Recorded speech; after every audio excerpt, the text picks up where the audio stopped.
kuasa firman-Mu, kami tertarik untuk menengadah kepadamu, memandang suasana surga yang Engkau ciptakan bagi kami sekalian umat-Mu, untuk dihuni dan untuk dimanfaatkan sepanjang masa, di mana Engkau sudah siapkan semuanya bagi kami, dan semua ini Engkau kerjakan lewat korban-Mu di atas gunung Golgota. Kami mengucap syukur terima kasih buat kasih sayang-Mu yang mulia dan agung dalam kehidupan kami. Ajarkan kami tahu menghargai semua itu untuk dapat memanfaatkan dengan sebaik-baiknya. Kuasa-kuasa kegelapan yang bisa mengganggu perhatian kami saat firman-Mu diberitakan malam ini, Tuhan, bersatu hati kami panggil nama Engkau buat usir dia.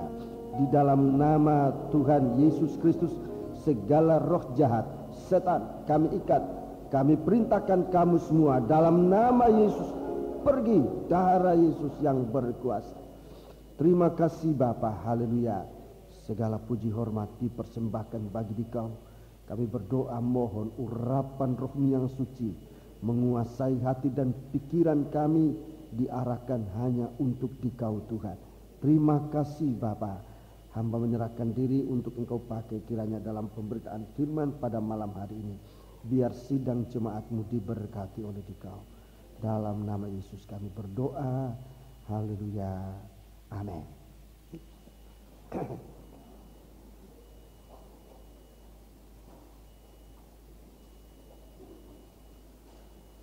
Sidang jemaat yang dikasihi Tuhan, saya ingin menyampaikan salam sejahtera bagi kita sekalian, dan dalam kesempatan mendengarkan firman Tuhan, biarlah kita duduk dengan tenang untuk bisa mengikuti pemberitaan firman Tuhan yang kita akan dengarkan pada malam hari ini di dalam nama Tuhan Yesus Kristus. Haleluya. Kita akan mengikuti firman Tuhan kitab Wahyu. Kita sudah sampai pasal yang ketiga. Kitab Wahyu pasal yang ketiga, di mana Tuhan dalam ayat yang ke-18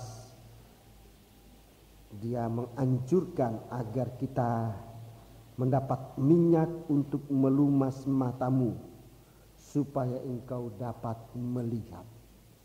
Perkara ini sangat penting sekali jika kita hubungkan dengan pasal yang keempat, saudara-saudaraku, maka minyak urapan Roh Kudus itu sangat perlu bagi kita sekalian untuk dapat melihat perkara-perkara yang besar.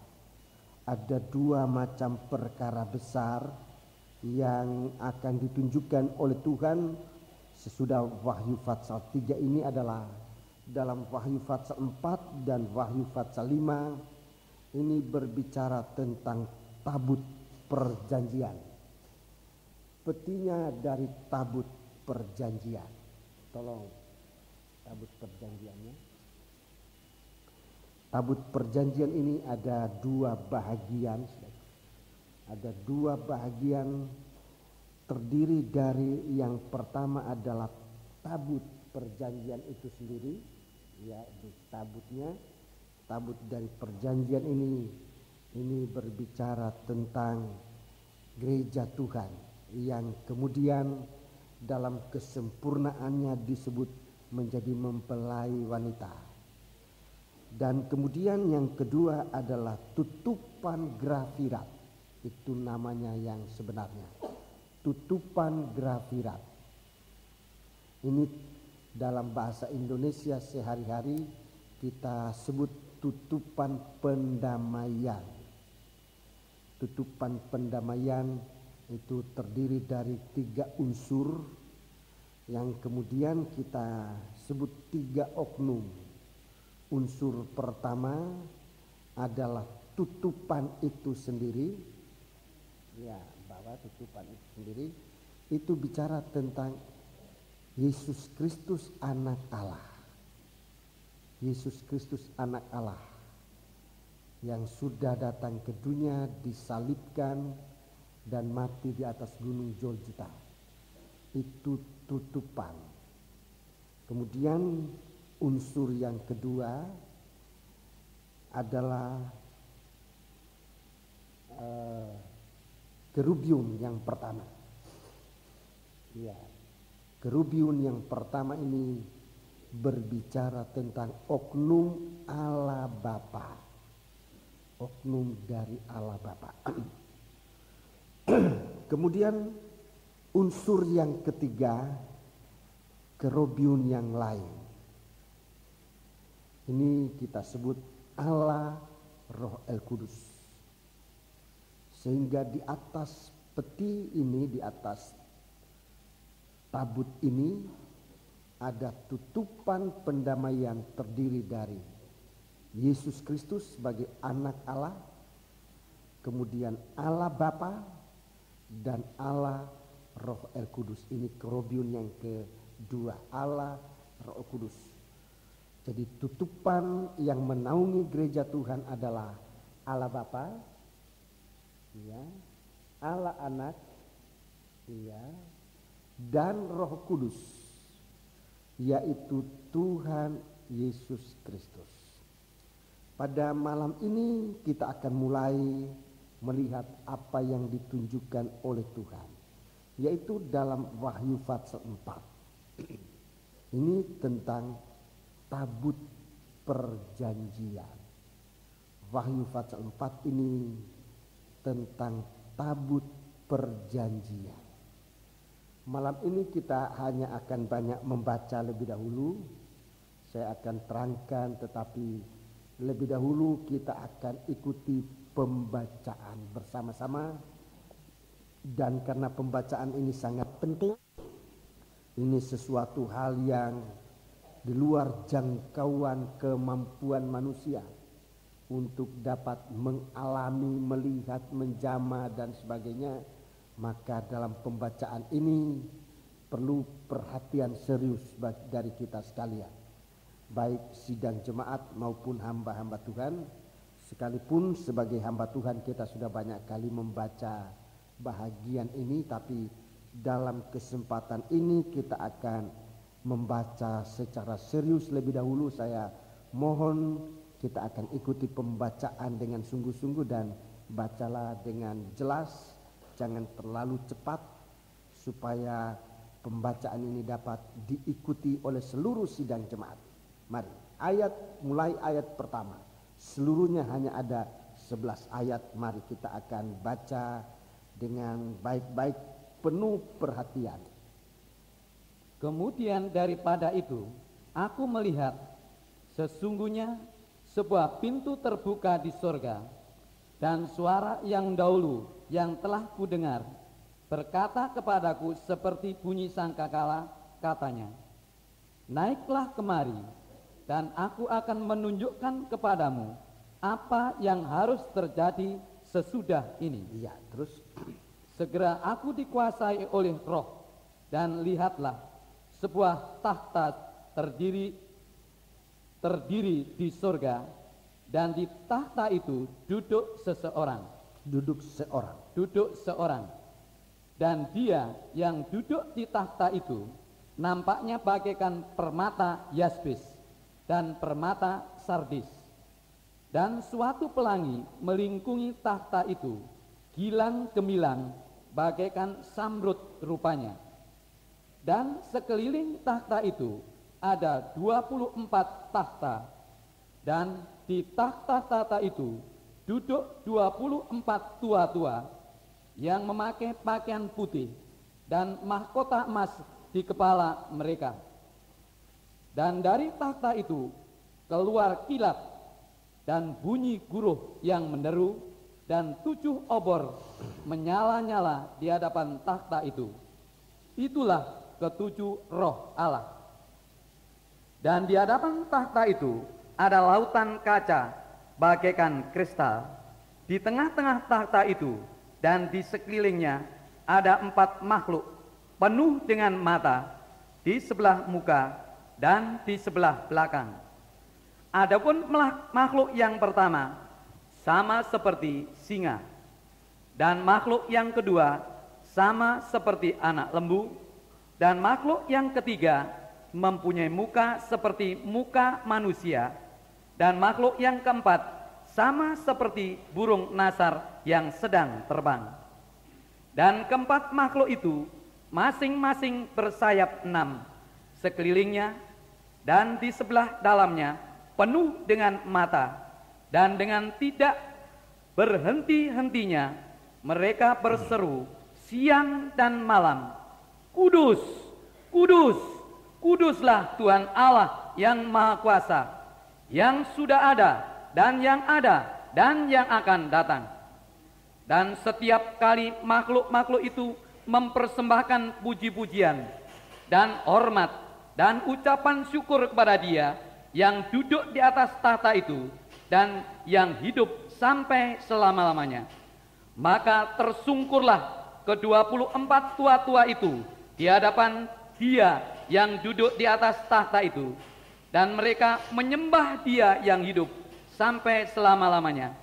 Dan mereka melemparkan mahkotanya di hadapan tahta itu sambil berkata, Ya Tuhan Allah kami, Engkau layak menerima puji-pujian dan hormat dan kuasa, sebab Engkau telah menciptakan segala sesuatu, dan oleh karena kehendak-Mu semuanya itu ada dan diciptakan. Kita melompat ayat Fatsal 5 ayat 11. Mulai ayat 9 sampai ayat 11. Dan mereka menyanyikan suatu nyanyian baru, katanya, Engkau layak menerima gulungan kitab itu dan membuka meterai-meterainya, karena Engkau telah disembelih, dan dengan darah-Mu Engkau telah membeli mereka bagi Allah dari tiap-tiap suku dan bahasa dan kaum dan bangsa. Dan Engkau telah membuat mereka menjadi suatu kerajaan dan menjadi imam-imam bagi Allah kita, dan mereka akan memerintah sebagai raja di bumi. Maka aku melihat dan mendengar suara banyak malaikat sekeliling tahta, makhluk-makhluk dan tua-tua itu, jumlah mereka berlaksa-laksa dan beribu-ribu laksa. Katanya dengan suara nyaring, Anak domba yang disembelih itu layak untuk menerima kuasa dan kekayaan dan hikmat dan kekuatan dan hormat dan kemuliaan dan puji-pujian. Ya, terima kasih. Sampai dengan ayat yang ke-12. Inilah suasana secara keseluruhan dan secara garis besar dituliskan untuk kita bisa lihat. Hanya mata yang dilumas dengan minyak dapat memandang ini. Dan ini berarti suatu kesucian yang maha tinggi. Suci di atas segala yang suci. Dan itu berarti sesuatu yang maha suci. Jadi saudara-saudaraku, Fatsal 4 dan Fatsal 5 ini sesuatu yang dapat didengar, dapat dilihat dalam urapan Roh El Kudus. Itu sebabnya semakin mendalam kita masuk dalam pembukaan kitab Wahyu ini, biar semakin dekat kita kepada Tuhan. Sebab memang demikian kerinduan Tuhan. Dalam Fatsal 4 ini kita perhatikan lebih dahulu. Dalam Fatsal 4 ayat 1 saya baca untuk kita sekalian. Kemudian daripada itu aku melihat sesungguhnya sebuah pintu terbuka di surga, dan suara yang terdahulu yang telah ku dengar berkata kepadaku seperti bunyi sangkakala. Katanya, naiklah kemari dan aku akan menunjukkan kepadamu apa yang harus terjadi sesudah ini. Sangkakala ini adalah firman Allah. Beberapa kali disebut dalam Alkitab ini tentang sangkakala. Sejak zaman Israel, dalam cerita bangsa Israel, saudara-saudaraku, banyak disebutkan tentang sangkakala. Bahkan perjalanan bangsa Israel di padang belantara itu pun diatur, dikomando oleh sangkakala. Sangkakala ini bicara dari firman Allah yang harus bisa kita dengar. Dalam Fatsal pertama dari kitab Wahyu ini, saudaraku, dalam fatsal pertama kitab Wahyu ini disebut juga sangkakala, ayat yang ke-10. Tolong. Pada hari Tuhan aku dikuasai oleh roh, dan aku mendengar dari belakangku suatu suara yang nyaring seperti bunyi sangkakala. Iya, suara nyaring seperti bunyi sangkakala. Jadi ini firman Allah yang diperdengarkan untuk didengar. Jadi saudara-saudaraku, kalau kita mendengar firman lalu tidak mengerti, ini suatu kerugian besar. Sebab kalau firman Allah itu bagaikan sangkakala yang ditiup, tujuannya untuk didengar. Kalau tidak untuk didengar, buat apa sangkakala itu dibunyikan? Buat apa sangkakala itu ditiupkan? Itu sebabnya saudara-saudaraku, kalau sangkakala ini berbunyi, biar kita menangkap suara Allah di dalamnya. Yang di sini dalam Fatsal 4 ini tujuannya untuk meningkatkan kehidupan rohani kita. Jadi ini tujuan utama dari firman Allah disampaikan bagi kita sekarang adalah untuk meningkatkan kehidupan rohani kita. Sampai saatnya kehidupan rohani kita mendapat kemampuan untuk dapat menangkap kehendak Allah dalam firman-Nya. Melihat kemuliaan Allah yang dinyatakan saat pemberitaan firman. Untuk dialami. Jadi kalau kita mendengar firman, itu Tuhan bermaksud supaya kita mengalami kuasa dalam firman. Kalau sakit disembuhkan, kalau nikah kita kurang bahagia, firman Allah ini mampu membawa kebahagiaan dalam rumah tangga, dalam nikah kita. Kalau kita dalam kesakitan, firman Allah pun mampu memberikan kita kesembuhan dengan kuasa. Dan ini yang perlu kita percaya. Kalau obat saja, saudara-saudaraku, obat yang kita minum itu punya kemampuan menyembuhkan luka, menyembuhkan penyakit. Lebih lagi firman Allah. Kalau obat itu yang berasal dari ramuan, bahan-bahan yang ada di bumi ini mempunyai kemampuan untuk menyembuhkan, masakan firman Allah tidak mempunyai kemampuan yang lebih dari itu, saudara-saudaraku.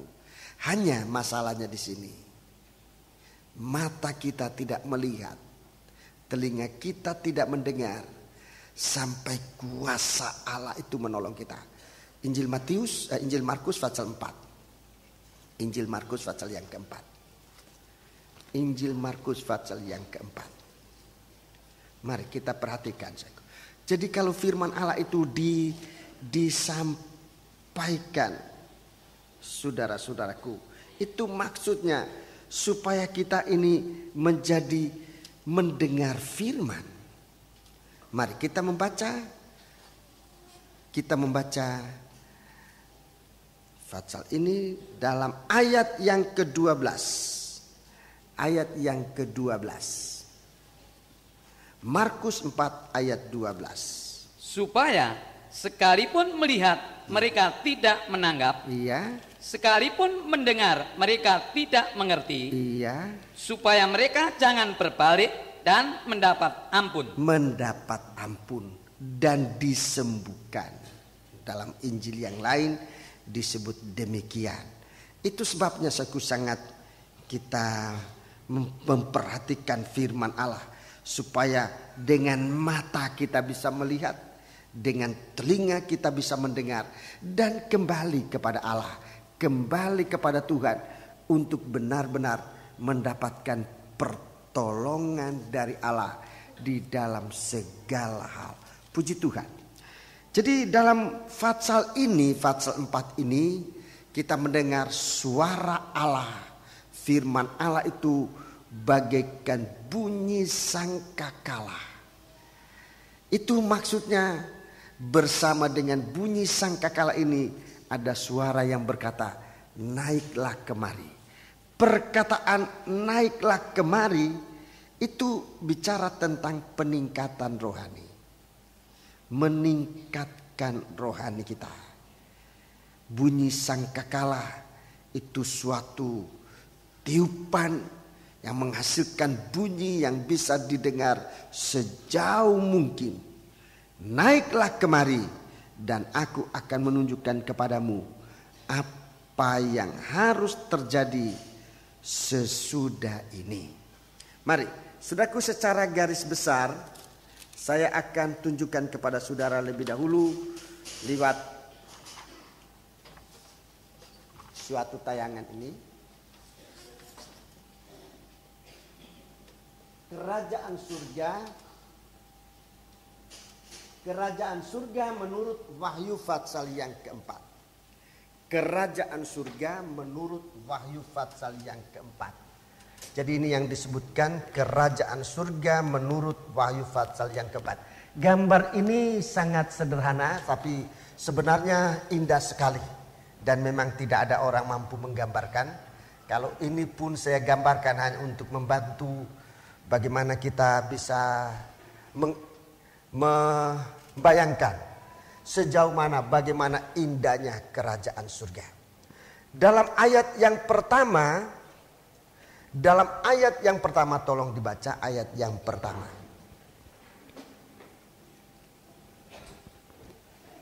Kemudian daripada itu aku melihat sesungguhnya sebuah pintu terbuka di surga. Dan sebuah pintu ini digambarkan merupakan sebuah pintu yang ada di surga. Ini dalam Fatsal 4 ayat 1 pintu itu disebutkan. Saudaraku, ini bandingannya dalam tabernakel. Ini bicara tentang pintu gerbang. Jadi suatu pintu yang dibukakan menunjukkan tentang pintu gerbang sehingga kita bisa melihat di sini saudara-saudaraku bahwa apa yang dilihat oleh Musa, oleh Nabi Musa di atas bukit Sinai, di atas gunung Sinai itu sama dengan surga yang dilihat oleh Yohanes di Pulau Patmos. Sama, persis sama, ya.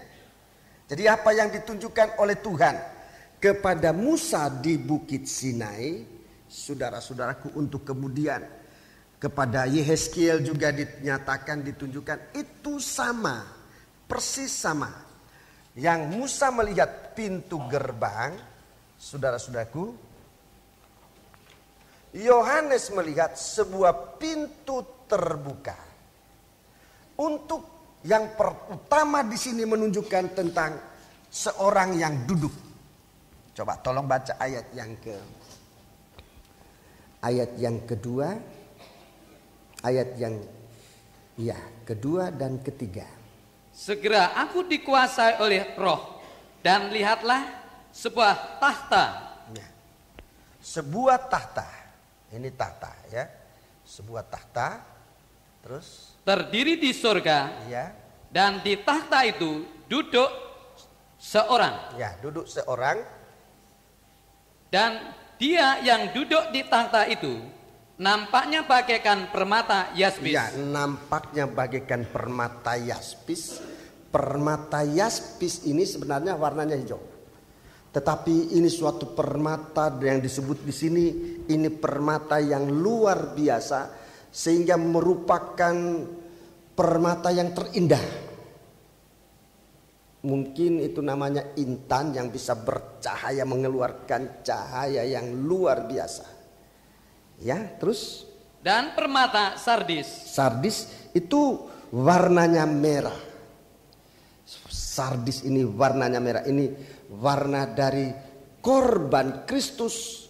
Dan bersama dengan korban ini kemuliaan intan permata atau yaspis itu. Terus? Dan suatu pelangi melingkuni tahta itu. Suatu pelangi melingkungi tahta itu. Gilang gemilang bagaikan samrut rupanya. Gilang gemilang bagaikan samrut. Samrut ini yang berwarna hijau. Kalau kita bicara tentang pelangi kita teringat tentang air pehukuman. Air pehukuman Allah yang pernah dialami di zaman Nuh, dan di saat itu pelangi ini diperkenalkan oleh Tuhan. Di dalam kitab Yeskiel pelangi ini disebutkan juga, dan kemudian dalam kitab Wahyu pelangi ini nanti diikut sertakan disebut juga suatu busur menunjukkan kepada kemuliaan Allah. Pelangi yang berwarna-warna ini itu menunjukkan rasa damai dengan Allah. Jadi ini saudaraku, suatu pelangi yang melingkungi di atas tahta ini di dalam tabernakel. Di dalam tabernakel ini bicara tentang tabut perjanjian dengan suatu sinar kemuliaan Allah. Suatu sinar kemuliaan Allah yang dipancarkan dari tempat di mana Allah ada. Dalam kitab Keluaran, waktu Tuhan hadir di tengah-tengah bangsa Israel, maka sinar kemuliaan Allah ini memancar di atas tabut perjanjian. Puji Tuhan. Jadi tahta di sini dalam tabernakel, coba tolong. Dalam tabernakel ini bicara tentang tabut perjanjian dengan tutupan grafirat atau tutupan pendamaian, di mana Tuhan duduk di atasnya, dan begitu Tuhan ada di atas tabut perjanjian, suatu sinar kemuliaan itu bercahaya. Itu yang akan dipancarkan oleh Tuhan. Sudah? Baca terus sekarang ayat yang keempat. Dan sekeliling tahta itu ada 24 tahta. Ya. Dan di tahta-tahta itu duduk 24 tua-tua yang memakai pakaian putih dan mahkota emas di kepala mereka. Ya. Di sekitar tahta ini ada 24 tahta-tahta, ya. Ada 24 tahta-tahta. Dan yang duduk di sini adalah 24 tua-tua. 24 tua-tua ini adalah terdiri dari 12 rasul hujan awal dan 12 rasul hujan akhir. Jangan dulu tanya siapa itu rasul-rasul hujan akhir, sebab kita memang masih mengarah ke sana. Tuhan akan nyatakan di hari-hari kemudian, di saat gereja Tuhan lebih meningkat dalam kehidupan rohaninya. 12 rasul hujan akhir, hujan awal itu sudah dinyatakan dengan 12 murid-murid dari Tuhan kita Yesus Kristus. Jadi ini 12 tahta-tahta terdiri dari tua-tua. Tolong tabernakel. Dalam tabernakel ini menunjukkan tentang meja dan roti sajian. Meja dan roti sajian. Apa yang dilihat oleh Nabi Musa di atas Bukit Sinai adalah meja roti sajian. Wujud kenyataannya yang dinyatakan oleh Tuhan kepada Yohanes bagi sidang jemaat sekarang ini adalah 24 rasul-rasul. 24 rasul-rasul yang memegang pengajaran firman Allah. Gereja Tuhan bertekun pada pengajaran rasul-rasul dan dalam pemecahan roti. Itu suatu tahta. Baca terus.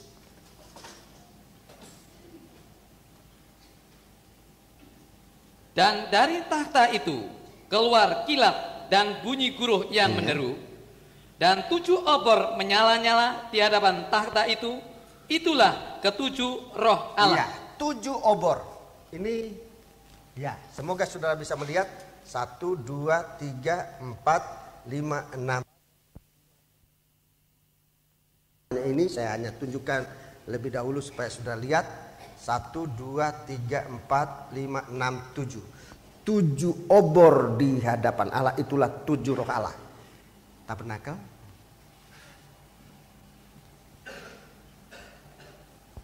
Tabernakel, dalam tabernakel yang dilihat oleh Musa di Gunung Sinai ini merupakan kaki Dian dengan 7 pelita di atas kaki Dian ini.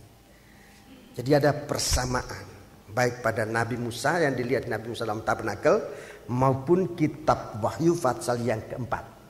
Ya, ini merupakan ada 7 sebuah kaki Dian dengan 7 carang-carangnya, dan di atas tiap-tiap carang ada obor-obor ini. 1, 2, 3, 4, 5, 6, 7. Puji Tuhan. Baca terus. Dan di hadapan tahta itu ada lautan kaca bagaikan kristal. Di tengah-tengah tahta itu dan di sekelilingnya ada 4 makhluk penuh dengan mata di sebelah muka dan di sebelah belakang. Ya, terima kasih. Dalam ayat ini disebut tentang sebuah lautan kaca. Ya, ini digambarkan, ini lautan kaca.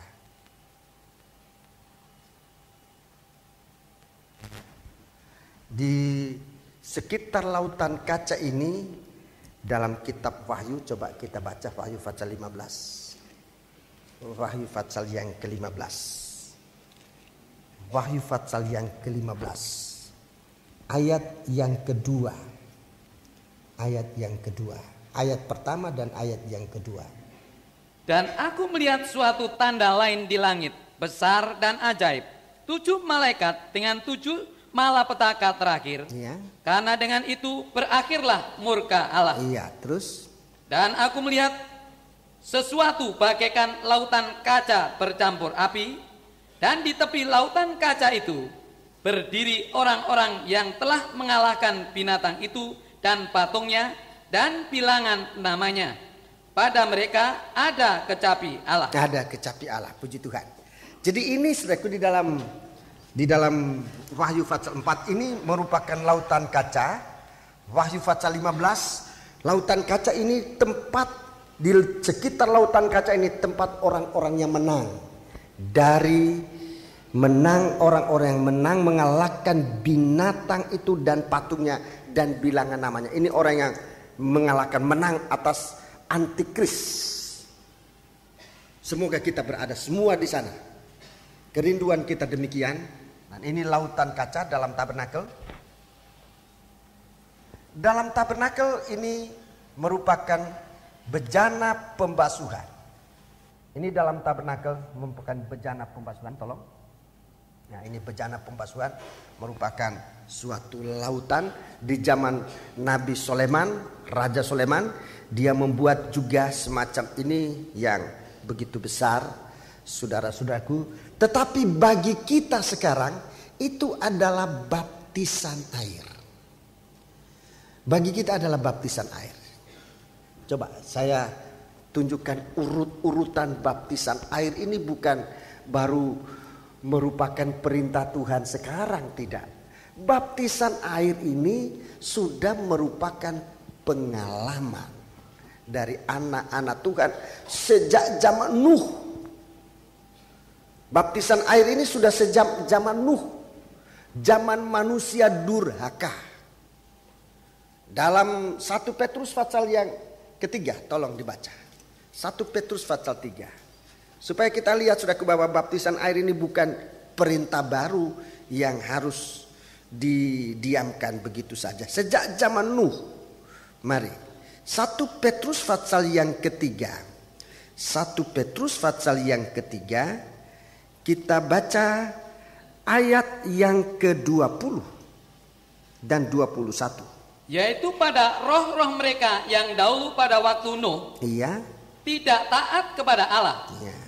Ketika Allah tetap menanti dengan sabar. Iya. Waktu Nuh sedang mempersiapkan bahteranya. Iya. Di mana hanya sedikit, yaitu 8 orang yang diselamatkan oleh air bah ya, itu. jadi zaman Nuh itu bumi ditenggelamkan. Bumi itu ditenggelamkan, diselamkan, dibaptiskan. Satu bumi itu dibaptiskan di dalam air. Kemudian hanya 8 orang yang selamat. 21. Juga kamu sekarang diselamatkan oleh kiasannya, yaitu baptisan. Iya, yaitu baptisan. Dulu bahtera, sekarang baptisan. Diselamatkan oleh kiasannya, yaitu baptisan. Maksudnya bukan untuk membersihkan kenajisan jasmani, melainkan untuk memohonkan hati nurani yang baik kepada Allah oleh kebangkitan Yesus Kristus. Iya, jadi baptisan air itu ada hubungannya dengan keselamatan. Jadi tidak benar kalau dikatakan bahwa baptisan air itu tidak ada kaitannya dengan keselamatan. Alkitab katakan ada kaitannya. Dulu zaman Nuh itulah bahtera, sekarang zaman kita adalah baptisan. Tidak lagi sekarang kita membuat bahtera. Kapal-kapal sudah banyak dibuat oleh manusia. Tidak perlu lagi kapal. Tapi kapal-kapal itu tidak mampu menyucikan hati nurani manusia. Keselamatan kita sekarang bukan keselamatan hanya karena sesuatu hal yang lain. Tetapi keselamatan ini karena kita lepas dari perkara-perkara yang menajiskan hati nurani kita. Kemudian zaman Israel. Mari dalam 1 Korintus pasal yang ke-10. 1 Korintus pasal yang ke-10.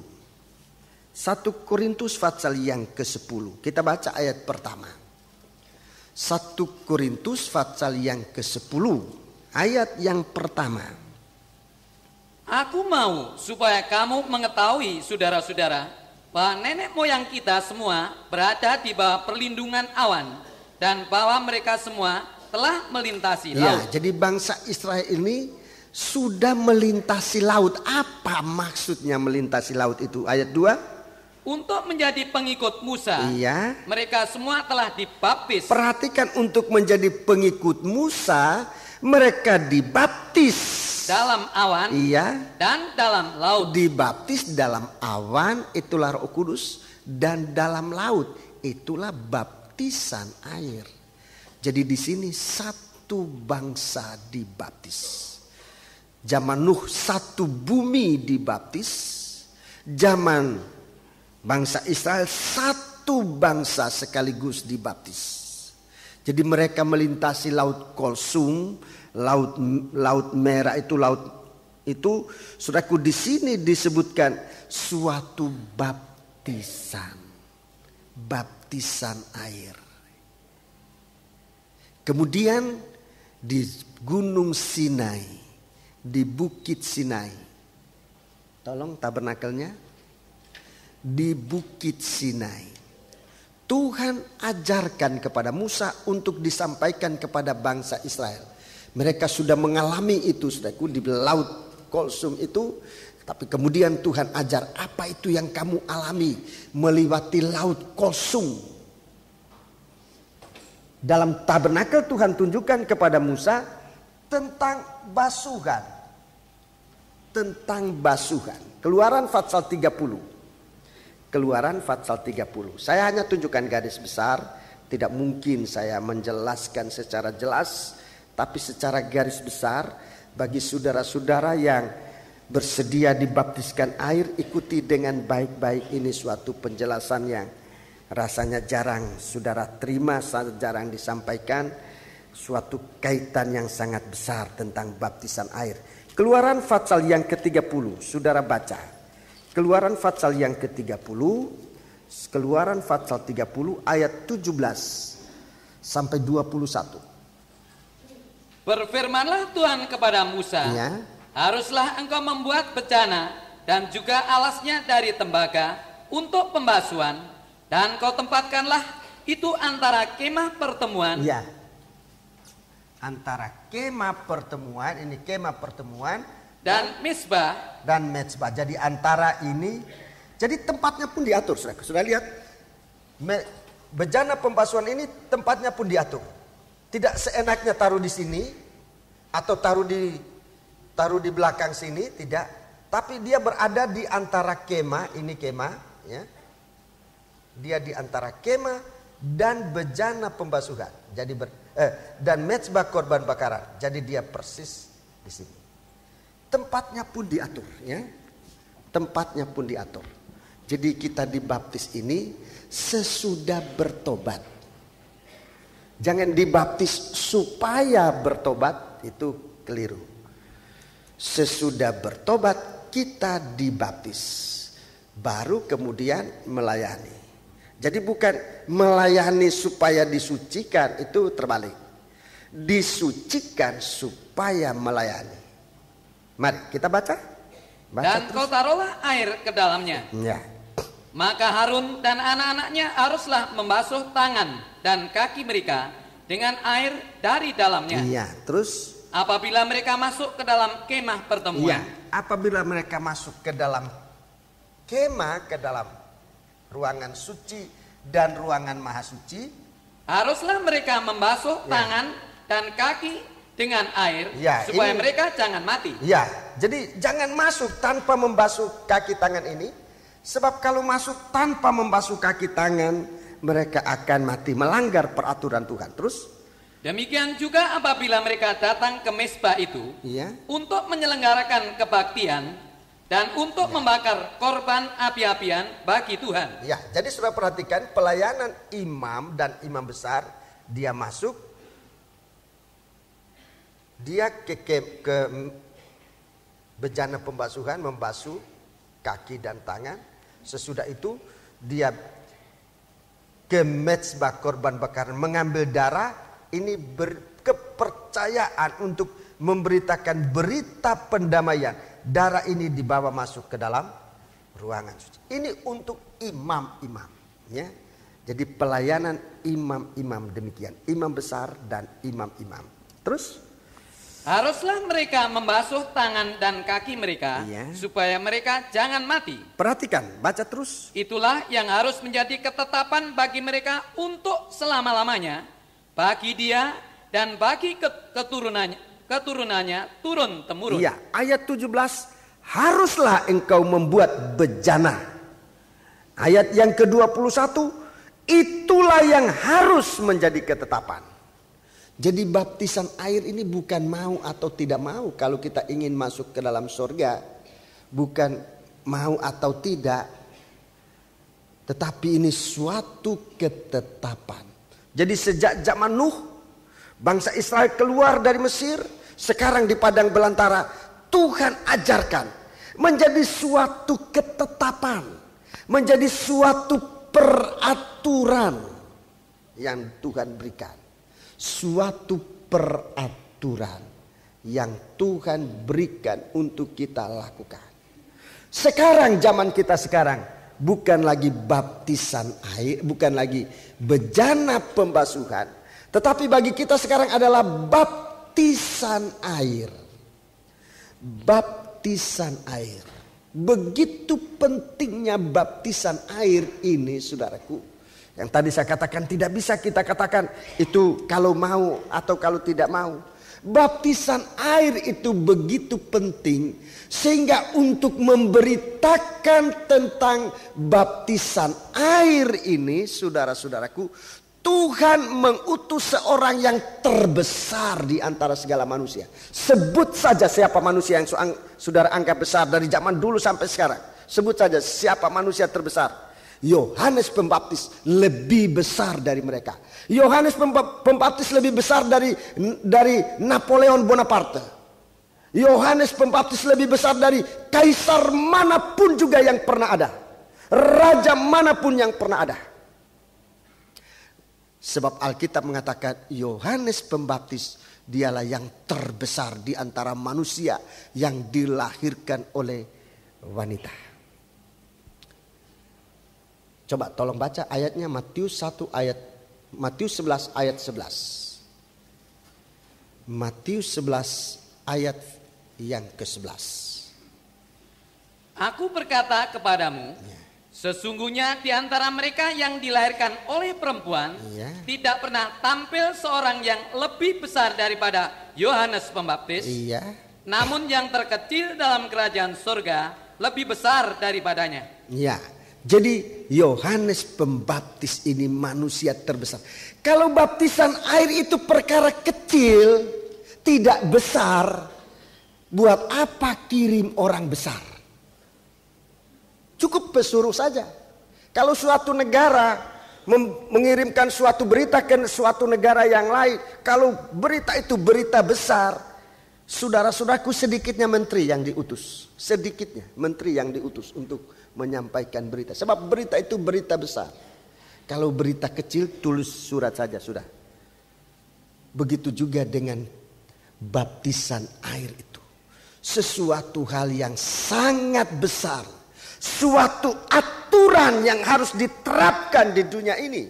Aturan kerajaan surga yang harus diterapkan di dunia ini. Saudara-saudaraku, sehingga Tuhan mengutus seorang yang terbesar. Sebab dalam kitab Keluaran pasal 30 ayat 21 ini, itulah harus menjadi ketetapan bagi mereka untuk selama-lamanya. Artinya dulu, sekarang, dan sampai nanti. Untuk selama-lamanya bagi dia dan bagi keturunannya turun-temurun. Jadi untuk memperbaharui dan memperkokoh kembali aturan ini, Tuhan merasa perlu mengutus seorang yang terbesar. Itulah Yohanes Pembaptis. Yohanes Pembaptis dalam kitab Injil Markus pasal 1 kita baca. Injil Markus pasal 1, saudara baca juga dalam Injil Matius pasal 3, tapi kita baca sekarang Injil Markus pasal 1. Injil Markus pasal 1. Injil Markus pasal 1. Injil Markus pasal yang pertama. Injil Markus pasal pertama ini bicara tentang Yesus sebagai hamba. Injil Markus pasal pertama. Yesus sebagai hamba. Coba kita baca mulai ayat pertama. Inilah permulaan Injil tentang Yesus Kristus, Anak Allah. Ya, permulaan Injil. Inilah permulaan Injil tentang Yesus, Anak Allah. Seperti ada tertulis dalam kitab Nabi Yesaya, lihatlah, aku menyuruh utusanku mendahului engkau, ia akan mempersiapkan jalan bagimu. Ada suara orang yang berseru-seru di padang gurun, persiapkanlah jalan untuk Tuhan, luruskanlah jalan baginya. Demikianlah Yohanes Pembaptis tampil di padang gurun dan menyerukan. Perhatikan, ini suara yang keras disampaikan. Bertobatlah. Ya, bertobatlah. Tolong tabernakel. Ini permulaan Injil. Perhatikan permulaan Injil. Apa itu permulaan Injil? Kalau kita mengikut Injil itu permulaannya dari mana? Baca. Bertobatlah. Bertobatlah. Dan berilah dirimu dibaptis. Ya, berilah dirimu dibaptis. Ini permulaan Injil, bertobat, dibaptis. Terus. Dan Allah akan mengampuni dosamu. Ayat 8. Aku membaptis kamu dengan air. Ya, aku membaptis kamu dengan air. Tetapi ia akan membaptis kamu dengan Roh Kudus. Ya, ia akan, yang datang kemudian daripadaku akan membaptis kamu dengan Roh Kudus. Jadi 3 poin penting yang besar yang diberitakan oleh Nabi Yohanes. Perhatikan, ini permulaan Injil. Bertobat, baptisan, dan kepenuhan Roh Kudus. Ini permulaan Injil diberitakan di dunia. Permulaan dari gereja Tuhan hidup. Kisah Rasul pasal 2. Kisah Rasul pasal 2. Kisah Rasul pasal 2. Jadi saudara-saudaraku, kalau kita kembali kepada sejarahnya gereja secara konsekuen, kita tidak mungkin melepaskan baptisan air. Tidak mungkin. Sebab itu permulaan Injil. Bertobat, percaya, bertobat, dan dipenuhkan dengan Roh Kudus. Mulai kisah Rasul pasal yang kedua. Tolong ayatnya sebutkan. Kisah Rasul pasal 2 ayat yang ke-36. Jadi seluruh kaum Israel harus tahu dengan pasti. Iya, artinya percaya bahwa Allah telah membuat Yesus yang kamu salibkan itu menjadi Tuhan dan Kristus. Iya, terus? Ketika mereka mendengar hal itu, hati mereka sangat terharu. Lalu mereka bertanya kepada Petrus dan rasul-rasul yang lain. Apakah yang harus kami perbuat, saudara-saudara? Apa harus kami perbuat, saudara-saudara? Jawab Petrus kepada mereka. Bertobatlah. Bertobatlah ini. Jadi sama berita yang disampaikan oleh Yohanes Pembaptis di zaman gereja dilanjutkan oleh rasul-rasul. Di dalam hal ini oleh Rasul Petrus, bertobatlah. Dan hendaklah kamu masing-masing memberi dirimu dibaptis. Memberi dirimu dibaptis dalam nama Yesus Kristus pengampunan dosamu. Untuk pengampunan dosamu. Maka kamu akan menerima karunia Roh Kudus. Iya, ini pengajaran besar. Jadi pengajaran besar dalam gereja Tuhan, dengarkan, pengajaran tentang iman, pengajaran tentang bertobat, pengajaran tentang baptisan air, pengajaran tentang kepenuhan Roh Kudus. Ini pengajaran yang dibawa oleh Nabi Yohanes. Dia diutus oleh Tuhan untuk menyampaikan ini. Kita kembali di dalam Injil Markus pasal 1. Kita lihat prakteknya, saudara-saudaraku. Praktek dari ajaran ini, dari peraturan yang Tuhan berikan dalam tabernakel zaman Nabi Musa di Gunung Sinai. Injil Markus pasal pertama. Injil Markus pasal yang pertama. Ayat 9. Ayat 9. Pada waktu itu datanglah Yesus dari Nazaret di tanah Galilea. Iya. Dan ia dibaptis di sungai Yordan oleh Yohanes. Iya.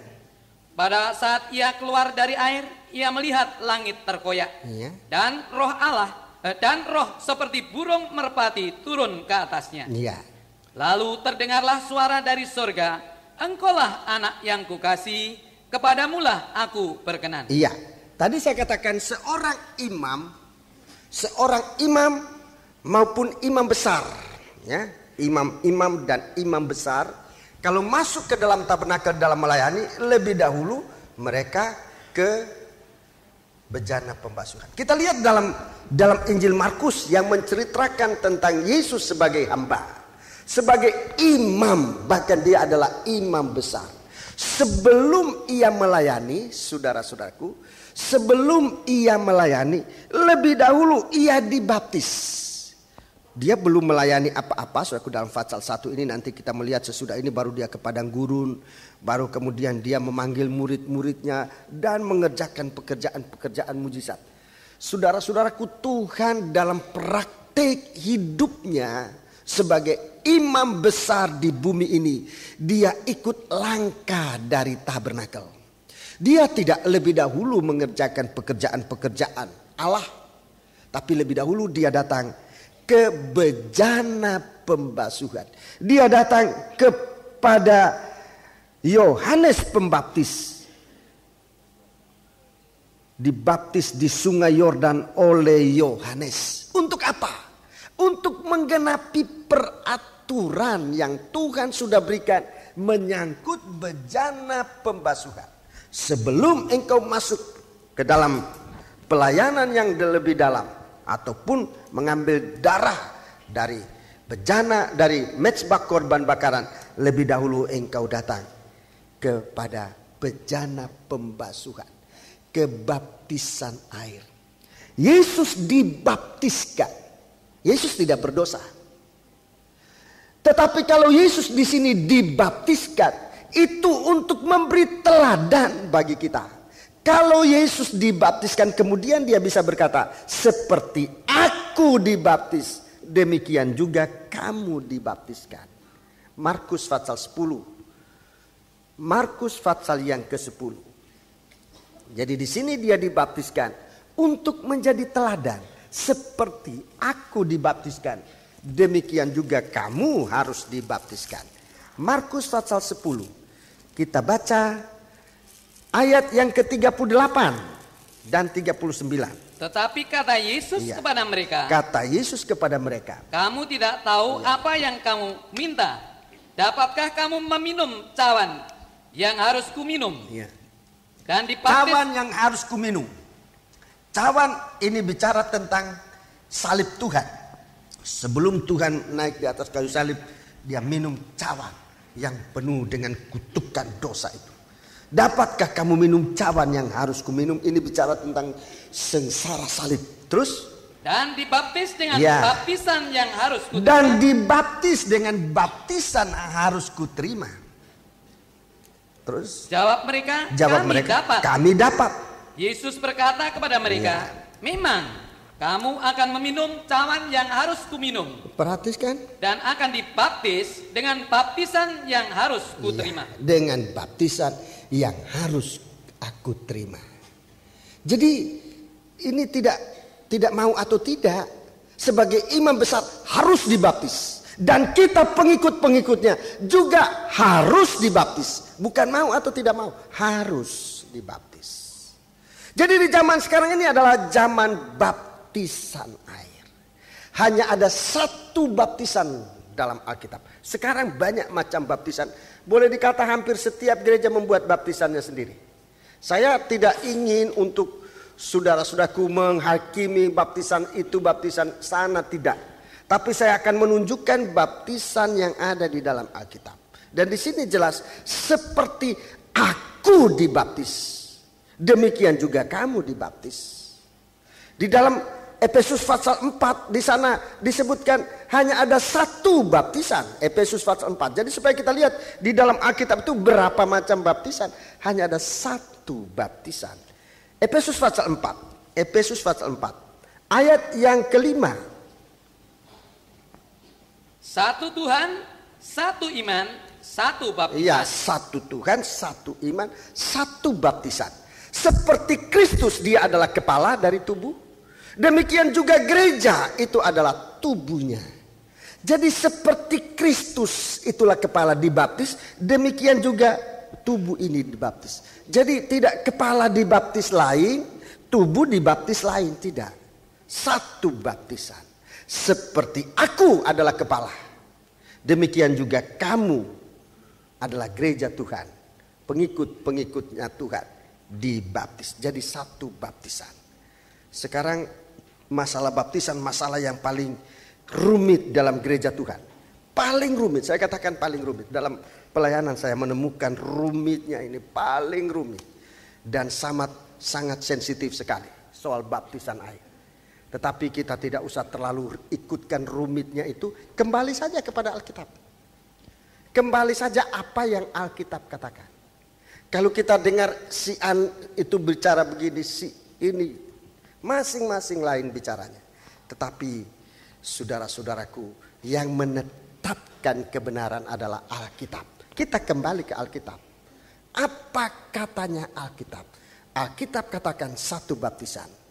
Alkitab katakan seperti aku, itulah Yesus dibaptis, demikian juga kamu dibaptis. Sebetulnya tidak usah ada masalah.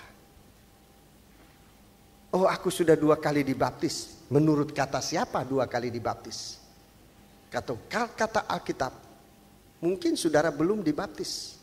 Sebab baptisan yang saudara lakukan itu bukan baptisan yang dikatakan oleh Alkitab. Sekali lagi kalau saya bicara ini, saya tidak ingin menghakimi. Tapi saya menegakkan, menunjukkan apa yang dikatakan oleh firman Allah. Saya juga mengalami pengalaman itu. Saya juga dulu memikirkan, saya 2 kali dibaptis. Padahal tidak, saya belum pernah dibaptis. Kemudian saya kembali kepada Alkitab. Saya dibaptis menurut Alkitab. Menurut apa yang dikatakan oleh Alkitab. Kita sudah bisa membaca. Sudah bisa membaca, masing-masing kita bisa membaca sendiri. Mungkin kita dulu cuma dibacakan, kata Alkitab begini. Kita mungkin cuma mendengar, dibacakan oleh siapa saja. Tapi sekarang kita sudah bisa membaca sendiri dan Alkitab ini bebas dibaca oleh siapapun juga. Silakan membaca. Dan saudara akan menemukan kebenaran ini. Menjadi peraturan baginya, bagi kaumnya turun-temurun sampai selama-lamanya. Jadi sekarang ini perkembangan dari bejana pembasuhan ini oleh Yesus Kristus yang datang ke dalam dunia memberi contoh. Dia sebagai imam besar tidak lagi ke bejana pembasuhan, tetapi dia ke Kali Yordan untuk dibaptis. Kemudian itu dia masuk dalam pelayanan, menyembuhkan orang sakit, menjelekan mata orang buta dan sebagainya. Pelayanan-pelayanan di dalam pekerjaan Allah. Dia mengerjakan itu sehingga sekarang sesudah dia naik ke dalam kerajaan surga, tugas itu diberikan kepada kita. Tapi peraturan ini tetap berlaku. Itu sebabnya para imam-imam sebelum saudara menjadi anggota imam, sangkor, guru, sekolah minggu, pelayan-pelayan apapun juga lebih dahulu dibaptiskan. Sebab Tuhan sudah memberi contoh, memberi teladan. Di zaman yang akan datang. Mari kita baca dalam Injil Matius pasal yang ketiga. Injil Matius pasal yang ketiga. Injil Matius pasal yang ketiga. Mari kita baca Injil Matius pasal yang ketiga, ayat yang ketujuh. Tetapi waktu ia melihat banyak orang Farisi dan orang Saduki datang untuk dibaptis, Iya, berkatalah ia kepada mereka, iya, hei kamu keturunan ular beludak, iya. siapakah yang mengatakan kepada kamu bahwa kamu dapat melarikan diri dari murka yang akan datang? Melarikan diri dari murka. Jadi ini hubungan baptisan air dengan murka yang akan datang. Siapakah yang mengatakan atau mengajarkan kepada kamu bahwa kamu dapat melarikan diri dari murka yang akan datang? Ayat 8. Jadi hasilkanlah buah yang sesuai Iya. dengan pertobatan. Hasilkan buah yang sesuai dengan pertobatan. Jadi ini menyangkut murka yang akan datang. Wahyu pasal 15. Wahyu pasal yang ke-15. Wahyu pasal yang ke-15. Kita baca di sana. Wahyu pasal yang ke-15 di sini disebutkan suatu tanda. Wahyu pasal yang ke-15. Perhatikan di sini, saudara. Wahyu pasal 15 ayat 1. Dan aku melihat suatu tanda lain di langit, Suatu tanda lain di langit. besar dan Ya, ajaib. jadi ini tanda yang besar dan ajaib. 7 malaikat dengan 7 Iya. malapetaka terakhir. Ya, Karena dengan itu berakhirlah murka Allah. iya, ini murka. Dalam Wahyu 15 ini Tuhan tunjukkan perkara besar. Itulah murka Allah yang akan datang. Murka Allah atau Tuhan mengakhiri murka dengan murka yang besar dan ajaib. Kepada orang Saduki dan ahli Taurat yang datang untuk minta dibaptis, Tuhan katakan, siapa mengajar kamu bisa lari dari murka itu? Ini murka ini. Murka Wahyu pasal 15 ini. Murka apa itu? Pasal 16. Ini murka yang besar. Wahyu pasal 16 ini murka yang besar. Ini murka yang besar yang akan jatuh ke dalam dunia ini. Itu murka selama 3,5 tahun zaman aniaya antikris. Ini murka. Coba perhatikan. Murka yang pertama. Ayat 2. Bisul yang jahat. Ayat 3. Ayat 3. Air menjadi darah. Yang keempat. Saudara-saudaraku, sungai-sungai mata air semua menjadi darah. Ayat yang ke-8. Ini murka yang keempat. Matahari. Tuhan menumpahkan cawannya ke atas matahari dan kepadanya diberi kuasa untuk menghanguskan manusia dengan api. Ayat 10. Ayat 10. Kita lihat di sini sudah yang keempat, saudaraku, manusia tidak bisa bertobat. Manusia malah menghujat nama Allah. Mereka tidak bertobat. Mereka tidak memuliakan Allah. Itu sebabnya kalau sekarang masih bisa bertobat itu jangan lengah, saudaraku. Orang yang tidak mau bertobat bukan nanti menjadi tambah lunak, tambah tidak bertobat. Makin hari makin tidak bertobat. Itu sebabnya Tuhan katakan kepada bangsa Israel, kalau kamu mendengar suara Allah sekarang, jangan kenal keraskan hatimu. Kalau hari ini kamu mendengar suara Allah, jangan keraskan hati. Sebab kalau kita keraskan hati hari ini, besok hati itu lebih keras. Lusa lebih keras lagi. Itu catat saja ayatnya, Ibrani 3 ayat 7. Ibrani pasal 3 ayat 7 dan selanjutnya. Kalau hari ini kamu mendengar suara Allah, jangan keraskan hati. Bertobat. Sebab makin lama manusia makin tidak bertobat. Makin dekat harinya Tuhan, bukan manusia makin lekas bertobat, manusia makin keras hati. Manusia makin keras hati. Lebih baik sekarang bertobat. Sekarang baptisan air, jangan tunggu. Sekarang, saudara-saudara.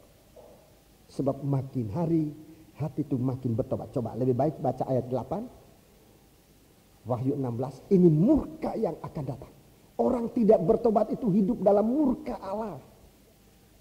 Dan malaikat yang keempat menumpahkan cawanya ke atas matahari, dan kepadanya diberi kuasa untuk menghanguskan manusia dengan api. Dan manusia itu dihanguskan oleh panas api yang dahsyat.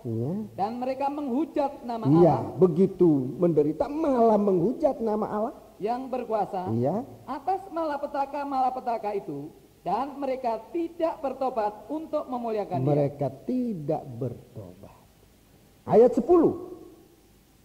Dan malaikat yang kelima menumpahkan cawanya ke atas tahta binatang itu, dan kerajaannya menjadi gelap, dan mereka menggigit lidah mereka karena kesakitan. Kesakitan makin bertambah.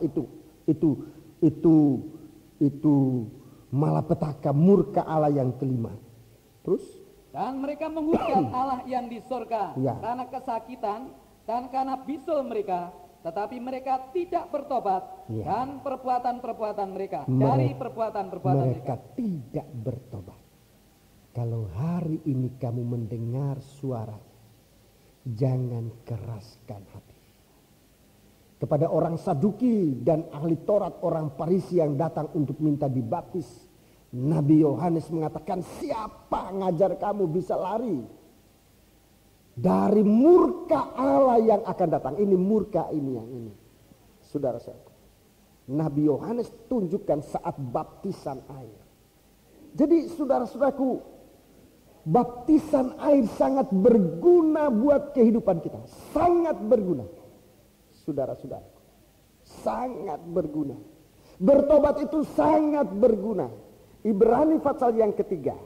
Ibrani pasal yang ketiga. Ibrani pasal yang ketiga. Kita membaca, saudaraku, supaya kita jangan mengolor-olor waktu, tapi biar kita gunakan kesempatan sekarang ini. Ibrani pasal 3 ayat yang ke-7. Sebab itu seperti yang dikatakan Roh Kudus. Pada hari ini jika kamu mendengar suaranya. Jika kamu mendengar suaranya, janganlah keraskan hatimu seperti dalam kegeraman pada waktu pencobaan di padang gurun. Perhatikan. Di mana nenek moyangmu mencobai aku dengan jalan menguji aku, sekalipun mereka melihat perbuatan-perbuatanku 40 tahun lamanya. Itulah sebabnya aku murka kepada angkatan itu dan berkata, selalu mereka sesat hati dan mereka tidak mengenal jalanku. Sehingga aku bersumpah dalam murkaku, mereka tidak akan masuk ke tempat perhentian. Mereka tidak masuk ke tempat perhentianku. Tidak masuk ke Yerusalem baru. Tidak masuk ke surga. Itu kasar-kasarnya. Mereka mengeraskan hati. 12. Waspadalah saudara-saudara. Perhatikan, waspadalah saudara-saudara. Supaya di antara kamu jangan terdapat seorang yang hatinya jahat. Hatinya jahat. Dan yang tidak percaya. Oleh karena ia murtad dari Allah yang hidup. Jadi kita sudah mendengar suara Allah, mau bertobat, dibaptiskan dengan air, itu baik. Tetapi kemudian selanjutnya Sesudah kita dibaptiskan dengan air, sesudah kita bertobat, waspada. Apa? Waspada terhadap apa? Kemurtatan. Begitu banyak orang sudah dibaptis, lalu tidak ikut Tuhan. Di sini Tuhan katakan orang semacam itu hatinya jahat. Hatinya jahat. Sudah bertobat, sudah dibaptiskan air, murtad. Saudara-saudaraku, Tuhan katakan hatinya jahat. Coba ulangi. Waspadalah, saudara-saudara, Iya. supaya di antara kamu jangan terdapat seorang yang hatinya jahat Iya, seorang yang hatinya jahat. dan yang tidak percaya, Yang tidak mau percaya. oleh karena Iya. dia murtad dari Allah yang hidup. Murtad dari Allah yang hidup. Ini jangan dicontohi saudara-saudara yang akan dibaptiskan air. Saya ingatkan ini. Jangan contoh orang ini. Sudah dibaptiskan air, masuk gereja pun tidak mau. Ini jangan ikuti teladan itu. Sebab orang ini Tuhan katakan orang yang hatinya jahat. Coba baca terus. Tetapi nasihatilah seorang akan yang lain setiap hari, Iya. selama masih dapat dikatakan hari ini, Iya. supaya jangan ada di antara kamu yang menjadi tegar hatinya, Hati keras, tegar hati. Yang tidak mungkin bertobat ulang. Tegar hatinya. karena tipu daya dosa. Nah, ini. Jadi mulai dengan tergoda, sudah bertobat, sudah ikut Tuhan, dibaptiskan, hati tergoda. Hati itu jahat, mulai murtad. Mulai murtad, saudara-saudaraku, hatinya bagaimana proses hati orang murtad itu? Makin hari makin keras sebab ia ditipu oleh dosa. Ini ayat-ayat ini jelas, ayat 13 ini. Orang yang murtad makin lama hatinya makin jahat sebab dia ditipu oleh dosa. Dosa apa saja? Ditipu oleh dosa. Sebab itu saudaraku, kalau kita ini sesudah percaya Tuhan, sesudah berhenti berbuat dosa, sesudah kita dibaptiskan dengan air, masih bisa ikut Tuhan, bahkan melayani Tuhan sampai sekarang. Ini kemurahan Allah yang besar. Saudara dengar tadi orang tegar hatinya itu. Di dalam aniaya yang akan datang, makin meningkat aniaya, makin keras hatinya. Tidak ada jalan untuk kembali kepada Tuhan. Jadi bukan suatu perkara kecil sesudah melayani tinggalkan. Bukan perkara kecil, saudaraku. Alkitab katakan itu tanda besar dan ajaib. Kalau kita masih bisa kembali, saya katakan itu suatu rahmat Allah yang sangat besar. Kalau kita sekarang setelah jauh dari Tuhan, dengar firman Allah kembali, hati kita masih digairahkan untuk kembali kepada Tuhan, saya katakan itu rahmat Allah yang besar bagi saudara. Sebab kalau menurut keadaan manusia pada umumnya, manusia yang sudah meninggalkan Tuhan itu hatinya akan makin keras. Dia disebutkan mulai dari hati jahat, kemudian menjadi hati yang tegar, hati yang keras. Sekalipun sudah dengan pukulan, sekalipun dalam penderitaan, dalam Wahyu pasal 16, mereka tidak memuliakan Allah, tidak kembali memuliakan Allah, tidak kembali bertobat. Itu sebabnya saudaraku, kesempatan sekali bertobat, peliharakan itu. Kesempatan sekali bisa melayani Tuhan, peliharakan itu. Ditakutkan saudara-saudaraku, kalau hati kita tergoda, seperti yang disebutkan di sini, saudara-saudaraku menjadi orang yang hatinya jahat. Waspadalah saudara-saudaraku, supaya di antara kamu jangan terdapat seorang yang hatinya jahat dan yang tidak percaya karena murtad dari Allah yang hidup. Tetapi nasihatilah seorang akan yang lain setiap hari, selama masih disebut atau masih dapat dikatakan ada hari ini, supaya jangan ada di antara kamu yang menjadi keras hati atau tegar hatinya karena tipu daya dosa. Berapa banyak orang yang terbelenggu dalam tipu daya dosa, tidak bisa keluar. Kalau kita masih bisa mendengar suara sangkakala, setiap kali suara sangkakala, apa gunanya suara sangkakala? Dalam suara sangkakala itu ada perkataan, naiklah, aku akan menunjukkan perkara-perkara yang besar. Dengan mata kita yang dilumas dengan minyak itu, memandang keajaiban-keajaiban Allah. Ajaibnya Tuhan. Saudara-saudara, itu sebabnya kita tidak bisa biarkan begitu. Jaga hati ini. Kesempatan untuk bertobat, saudara-saudaraku. Ditakutkan saudara hanya mendapat 1 kali kesempatan bertobat, tidak 2 kali. Ditakutkan saudara hanya dapat 1 kesempatan bertobat. Dan kalau kita bisa berada di hadapan Tuhan sampai hari ini, biarlah hari ini kita memuji Tuhan karena rahmat, karena kemurahan. Saudara-saudaraku, berapa banyak orang yang permain-mainkan pertobatan. Tidak ada kesempatan untuk kembali. Tidak ada kesempatan.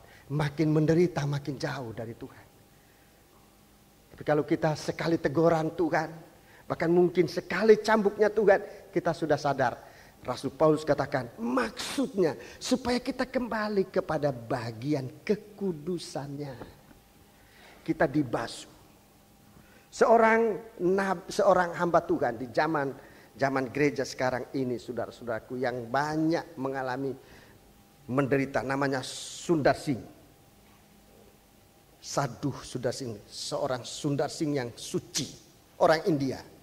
Dalam satu penglihatan yang menyangkut baptisan air ini, dan saudara-saudara, dalam bukunya dia tulis, waktu dia melihat manusia dalam alam baru datang, dia katakan di dunia orang suci dengan orang tidak suci campur baur, bercampur baur. Orang benar dengan tidak benar bercampur baur.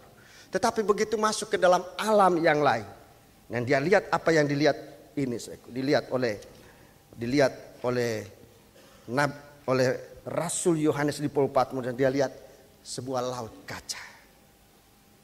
Dan setiap orang datang, orang yang tidak benar itu disingkirkan. Tapi orang benar masuk dalam laut kaca. Mereka bagaikan ada di dalam air, tetapi juga seperti dalam udara terbuka. Mereka tidak tenggelam, mereka di sana dibaharui, mereka di sana disegarkan untuk kemudian tampil memuliakan Allah. Saudara-saudaraku, penglihatan itu ditimbang oleh berapa banyak hamba-hamba Tuhan, dan semua hamba Tuhan menerima kebenaran dari penglihatan yang dilihat oleh Sadhu Sundar Singh. Sesuatu laut kaca yang membaharui kita di dunia ini dalam keadaan lelah, dalam keadaan melayani Tuhan, banyak penderitaan. Tapi di sana kita akan dimasukkan dalam lautan api dan kaca ini, supaya kehidupan kita dibaharui, disegarkan kembali untuk ditampilkan sebagai pemenang-pemenang. Seperti bangsa Israel keluar dari laut Kolsu, mereka memegang kecapi. Begitu juga nanti di dalam Wahyu 15, pemenang-pemenang ini akan tampil dalam suasana baru. Itu sebabnya saudara-saudaraku, kalau dulu ada lautan api dan kaca, lautan kaca bercampur api, ada tabut, ada bejana pembasuhan, sekarang ada baptisan air, saudara-saudaraku. Untuk kita masuk di dalam kerajaan surga, untuk tetap dalam suasana kerajaan surga ini, baptisan air sekarang itu perlu.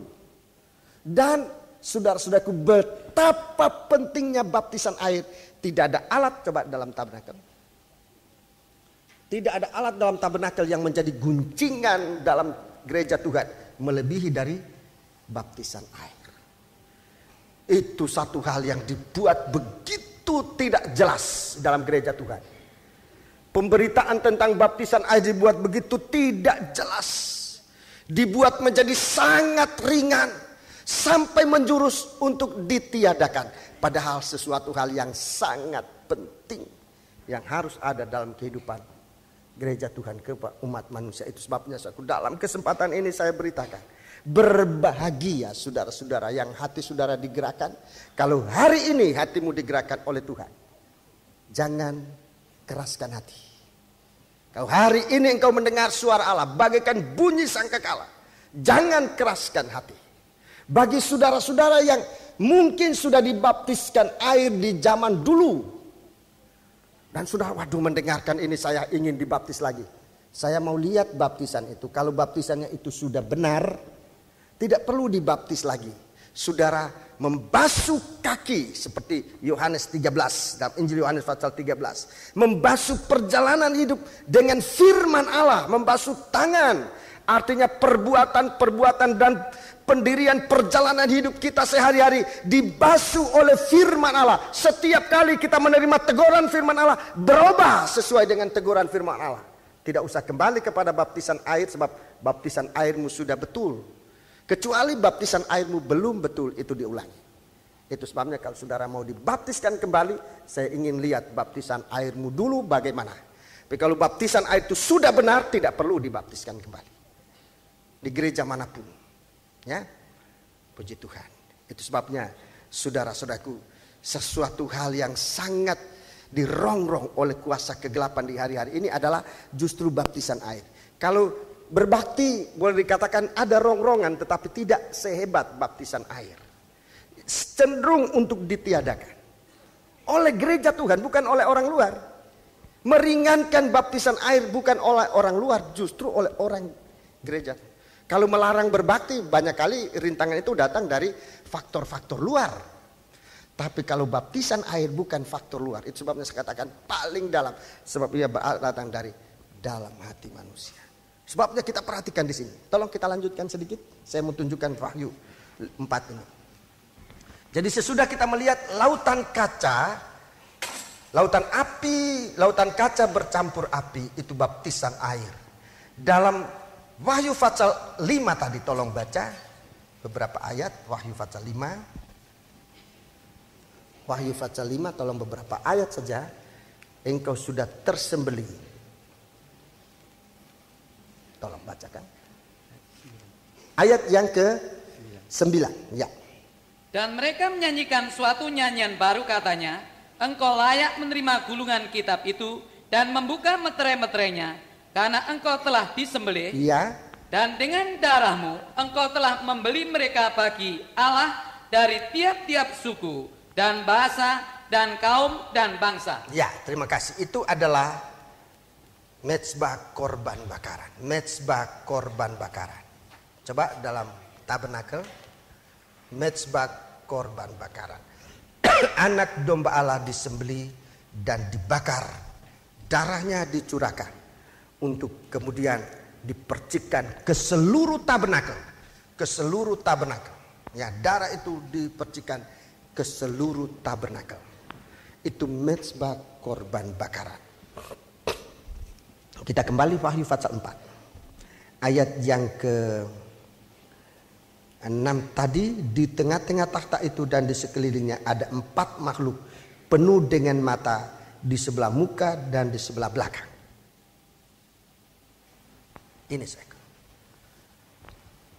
4 makhluk.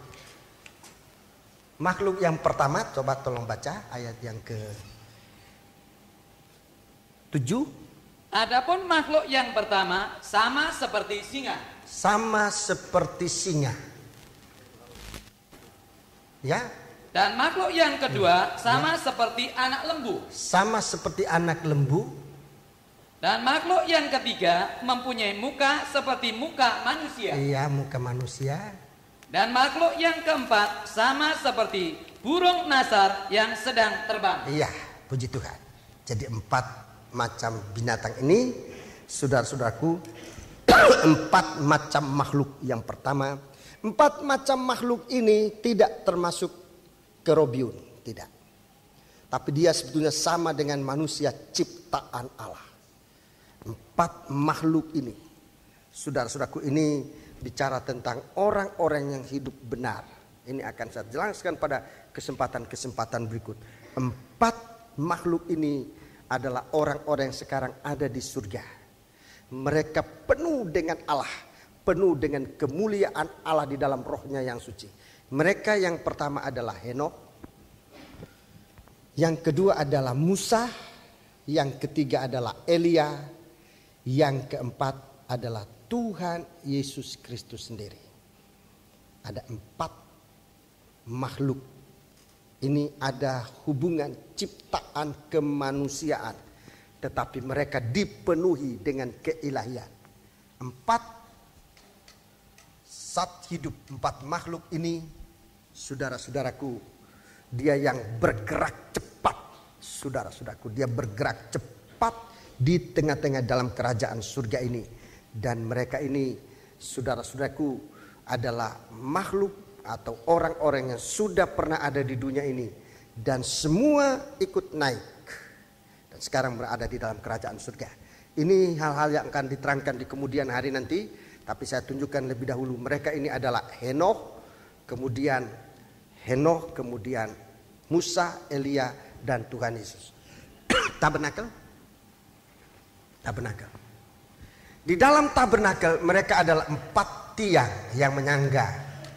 4 menyangga tirai dari pintu tirai ini. 4 tiang, 1, 2, 3, 4 berada di hadapan takhta. Ini bicara dari saudara-saudara kehidupan orang-orang suci sesuai dengan zamannya. 4 macam ini, saudaraku, ini adalah lambang-lambang dari panji-panji Israel dalam perjalanannya menuju negeri Kanaan. Semua di bawah panji-panji. Ada 4 suku yang memegang panji itu di dalam. Ya, saya tunjukkan secara cepat, saudaraku, secara cepat. Saya belum bisa menerangkan hari ini, tapi secara cepat supaya saudara lihat dalam Bilangan pasal yang ke-10. Bilangan pasal yang ke-10. Bilangan pasal yang ke-10. Bilangan pasal yang ke-10. Bilangan pasal yang ke-10.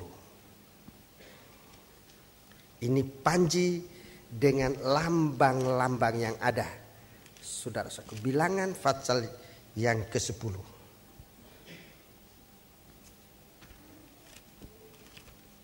Ya. Bilangan pasal yang ke-10. Kita lihat ada 4 suku yang pegang panji. Ada 4 suku yang pegang panji. Suku yang pertama ayat 14, pasal 10 ayat 14. Terdahulu berangkatlah laskar yang dibawa panji-panji Bani Yehuda menurut pasukan mereka. Tolong siapkan Wahyu 4. Wahyu 4. Saya akan tunjukkan. Jadi ayat 14 ini panji yang pertama suku Yehuda. Makhluk yang pertama mukanya seperti ya, di sini supaya kelihatan. Ya. Jadi panji pertama yang berangkat di bawah panji-panji ini ada suku-suku yang lain, saudaraku. Ada suku Natanel dan suku Sebulon. Ikut ini panji pertama dengan tugas masing-masing. Ya, jadi laskar yang di bawah panji suku Yehuda. Lambangnya apa itu? Adapun makhluk yang pertama sama seperti singa. Singa. Sama seperti singa. Yehuda ini singa yang memanjat. Kemudian ayat yang ke-18 saya baca. Kemudian berangkatlah laskar yang dibawa panji-panji Ruben menurut pasukan mereka. Dan makhluk yang kedua sama seperti anak lembu. Anak lembu itu kekuatan. Ruben itu dalam berkatnya dia diberkati dengan kekuatan. Kemudian panji yang ketiga. Panji yang ketiga ayat 22. Kemudian berangkatlah laskar di bawah panji Efraim.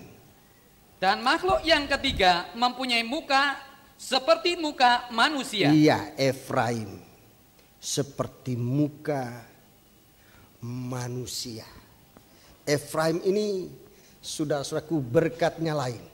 Efraim ini itu bersama dengan ayahnya Yusuf di negeri Mesir mengatur nasib manusia yang waktu itu zaman kelaparan. Sudah baik bangsa kafir maupun bangsa Israel diatur oleh Yusuf dan anaknya 2 Manase dan Efraim. Mereka yang menyelamatkan umat manusia. Muka manusia ini panji Efraim. Kemudian yang keempat, ini yang luar biasa. Ini yang luar biasa, saudaraku. Ini yang luar biasa. Ayat 25. Sebagai barisan penutup semua laskar itu, berangkatlah laskar yang dibawa panji Bani Dan menurut pasukan mereka.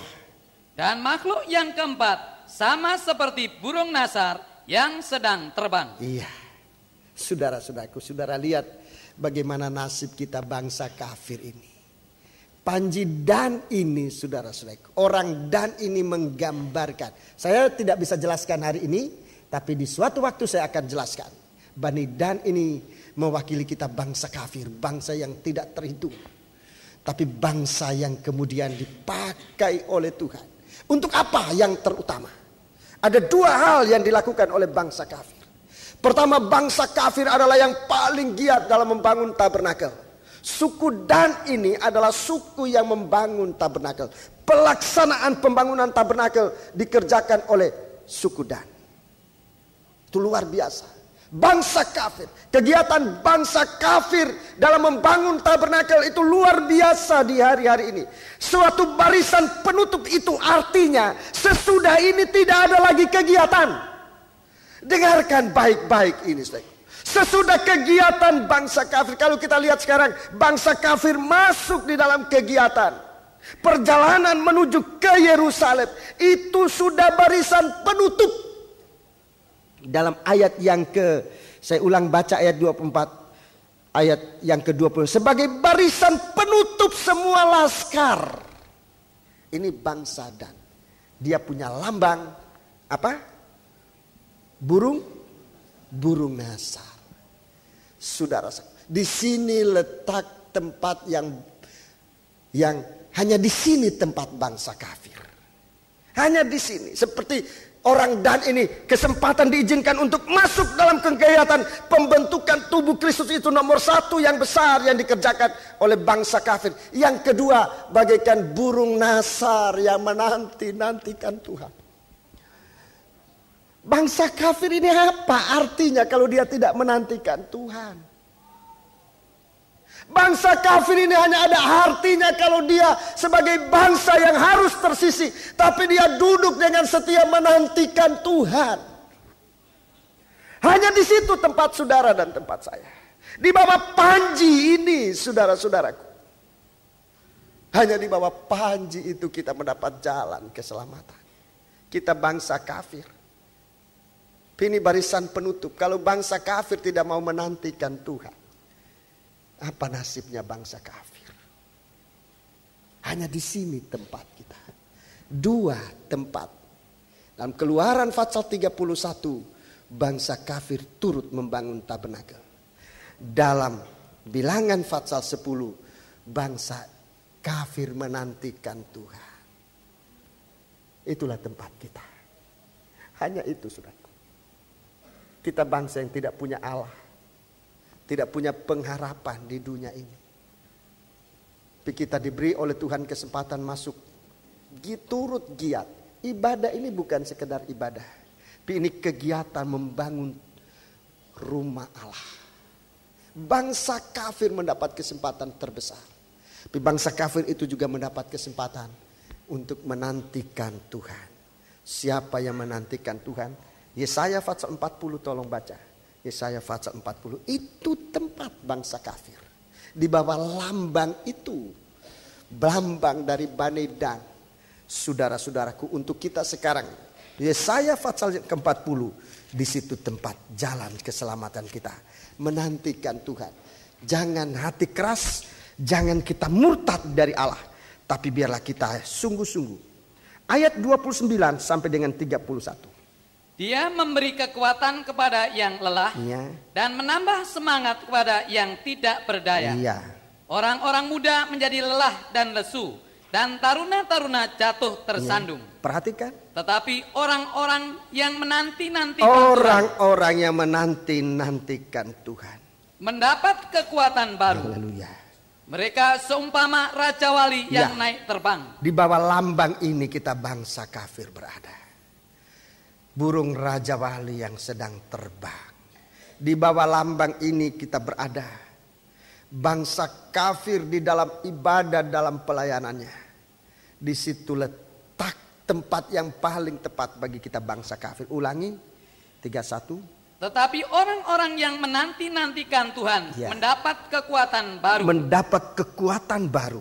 Mereka seumpama Raja Wali yang naik terbang. Mereka seumpama Raja Wali yang naik terbang. Dengan kekuatan sayapnya. Mereka berlari dan tidak menjadi lesu. Mereka berjalan dan tidak menjadi lelah. Ini keselamatan bagi kita yang terbuang. Bangsa kafir yang terbuang dikembalikan oleh Tuhan. Bani Dan diberi kesempatan untuk membangun tabernakel. Bangsa kafir diberi kesempatan untuk giat dalam pembangunan tubuh Kristus. Diberikan kesempatan untuk duduk bersama dengan bangsa-bangsa yang lain. Bangsa Israel untuk menantikan kedatangan Dia. Tuhan kita mempelai laki-laki surga. Puji Tuhan. Kalau kita menjadi murtad dari hal ini. Kalau kita mundur lagi, Tuhan katakan itu hati yang jahat yang bisa menjadi hati yang keras, hati yang tegar. Puji Tuhan, saya tidak akan perpanjang. Di kesempatan kemudian, saudara-saudara kita akan ikuti pemberitaan tentang Wahyu pasal yang ke-4 dan pasal yang ke-5 tentang tabut perjanjian. Kita melakukan yang menantikan Tuhan. 142, Psalm 142. Simpan di sini. Simpan di sini.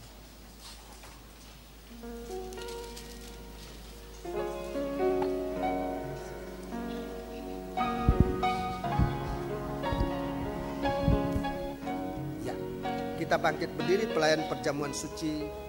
Siapkan hatimu untuk melayani Tuhan. Arahkan pelayanan ini bukan sebagai suatu kebiasaan, tapi kesempatan untuk masuk dalam kegiatan kerajaan surga.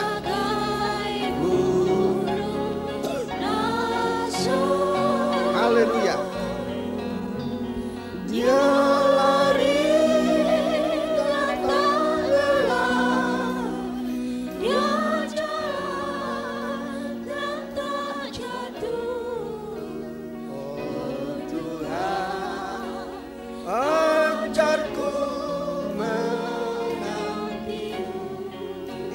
yang serius buat kita. Kalau bangsa Dan ini tidak mendapat kesempatan untuk menantikan Tuhan, tidak ada lagi pengharapan yang bisa dinanti. Haleluya. Haleluya.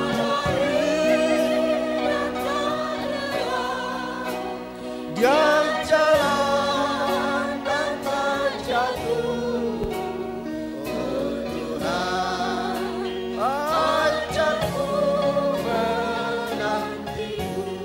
Haleluya. Angkat tanganmu jika sudah merindukan Tuhan. Yang merindukan Tuhan, dia angkat tangan, dia menyembah Dia. Haleluya. Haleluya, haleluya. Dalam ibadah kita merindukan Tuhan. Dalam pelayanan kita merindukan Tuhan. Dia segera datang. Haleluya.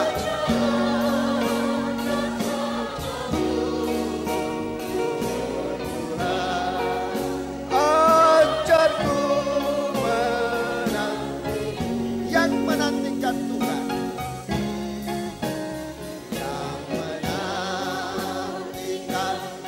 Jangan murtad dari Allah. Jikalau saudara merasa lelah dalam pelayanan ini, nantikan Tuhan. Dia segera datang. Haleluya. Sesudah ini tidak ada lagi lambang. Haleluya. Haleluya.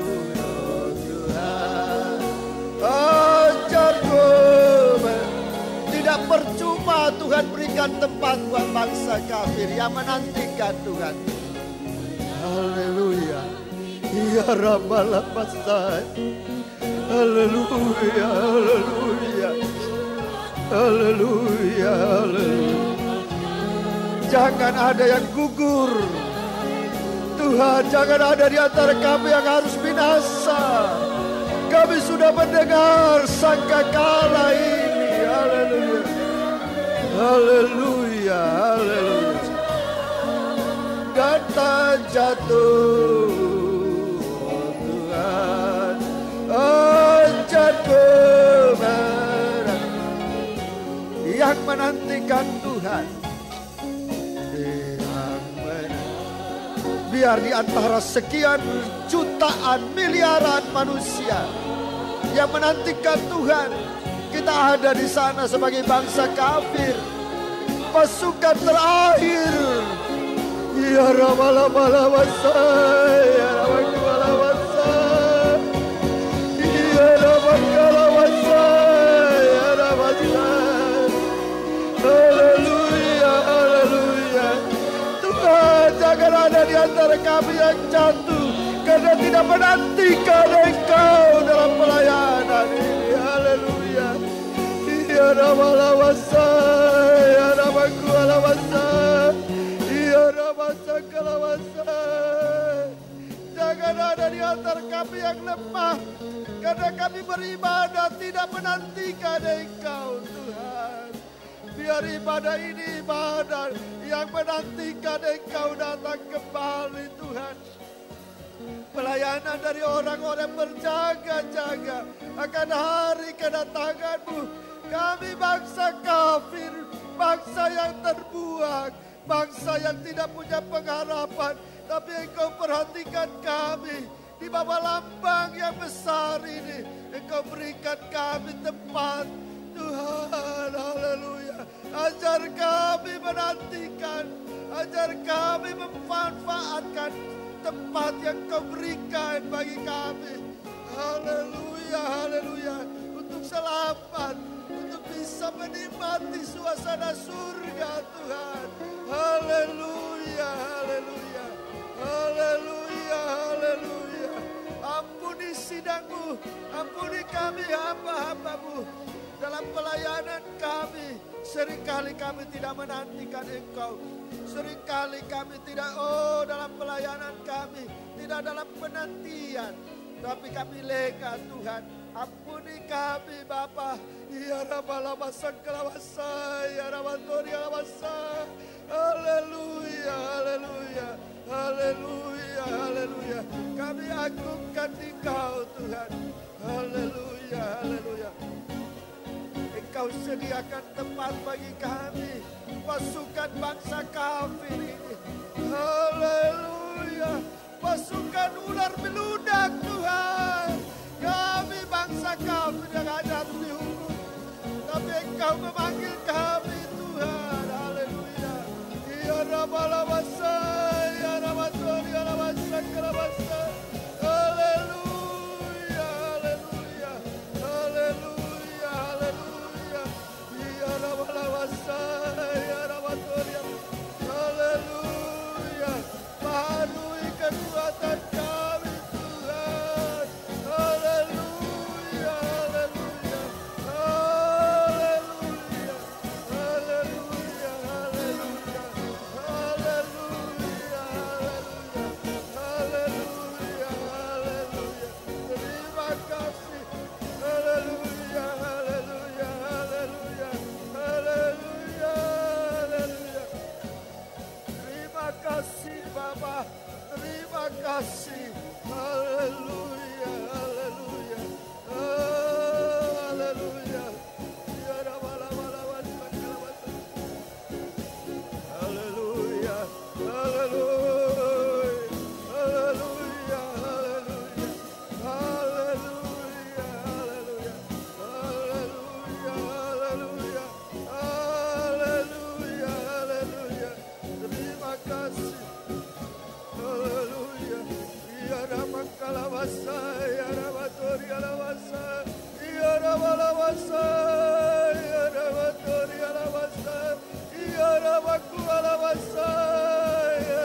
Toria la basta kalawasa. Ya rawasa kalawasa. Ya rawatoria la basta. Haleluya, haleluya. Haleluya. Ya rawalawasa. Ya rawatoria la basta. Ya rabaku la basta. Ya rawatoria la basta. Ya rabaku la basta. Ya rabatoria la basta. Ya rabaku la basta. Haleluya. Haleluya. Haleluya. Haleluya. Terima sidang jemaat ini Tuhan. Di dalam tangan-Mu, di aras-Mu yang maha suci, biar kami berada untuk mengagungkan, memuliakan nama-Mu Tuhan. Betapa ajaib Engkau Tuhan, dengan kemurahan-Mu bagi kami. Kuatkan semua imam, kuatkan para tua-tua, pengerja-pengerja, para hamba-hamba-Mu dan seluruh sidang jemaat yang dilayani oleh hamba-hamba-Mu dimanapun Tuhan. Haleluya, agar kami menantikan Dikau. Haleluya, haleluya. Haleluya. Haleluya, haleluya. Kita diam sebentar. Haleluya. Di hadapan Tuhan kita berdiri di hadapan arasnya. Ya Ramalabasa. Di hadapan aras yang maha suci. Haleluya, haleluya. Kita dapat memperdamaikan diri kita sementara darah Tuhan. Haleluya, haleluya. Sementara muka yang bagaikan sardis, muka yang bagaikan yaspis memancar sampai pada hati kita. Maksudnya untuk menyucikan setiap kita kena sinar pandangan mata Tuhan yang bersinar bagaikan yaspis dan sardis. Kita benar-benar disucikan oleh Tuhan. Berdiri di hadapan Tuhan. Buka hati tepat di mata Tuhan. Biar Tuhan memeriksa. Kesempatan Tuhan mau menyucikan kita. Keadaan kita di masa lalu mungkin kita mengomel karena kelelahan. Karena kita banyak difitnah, dicerca, menderita dalam pelayanan. Mungkin hati kita sedikit merosot, semangat untuk melayani Dia. Kita hadapkan diri kita di hadapan Tuhan, supaya Dia membaharui kita bangsa kafir ini. Haleluya, haleluya. Pasukan terakhir, Bani Dan pasukan terakhir. Sesudah ini tidak ada pasukan lagi. Haleluya, haleluya. Pasukan terakhir untuk datang kepada Tuhan kita, Bani Dan ini. Haleluya, haleluya. Bapa, kami membuka hati kami kepadamu. Hapuskan segala cacat, aib kami, noda kami, dalam pikiran, dalam perasaan kami. Sekarang kami akan terima tubuh dan darah-Mu. Kami ingin menyatu dengan Engkau. Baharui kekuatan dalam kami untuk melayani Dikau sampai Engkau datang kembali. Setiap jiwa baru kami doakan. Berikan mereka pengertian akan firman-Mu. Jiwa-jiwa yang hatinya keras Engkau hancur lulu lantakan hati yang keras. Menjadi hati yang bisa percaya dan menerima Engkau. Mengikut Engkau dalam perjalanan hidupnya. Terima kasih Bapa. Haleluya. Sekarang Tuhan, kami akan terima tubuh dan darah-Mu. Kami merindukan firman-Mu mendarah daging dalam kami. Untuk tidak pernah kami bisa lupakan bahwa kami bangsa kafir, bangsa yang berdosa ini Engkau berikan lambang. Haleluya. Untuk masuk dalam pasukan masuk bersama umat pilihan-Mu di dalam kerajaan surga. Terima kasih Tuhan. Ukirkan firman-Mu pula dalam hati kami. Untuk kami hidup di dalamnya. Terima kasih Bapa, terima kasih. Sekarang Tuhan, kami mendekatkan diri kami kepadamu. Kami akan ulurkan tangan kami menerima tubuh dan darah-Mu. Setelah firman-Mu Engkau sampaikan, kami percaya Engkau sediakan tempat bagi kami. layakkanlah kami menerima berkat dari perjamuan suci ini yang akan kami terima di dalam nama Tuhan Yesus Kristus. Haleluya. Amin. Sebab seberapa banyak kali kamu makan roti ini dan minum dari cawan ini, kamu memberitakan kematian Tuhan sampai Ia datang. Demikian Bapa, kami menanti-nantikan Engkau dalam pelayanan, dalam ibadah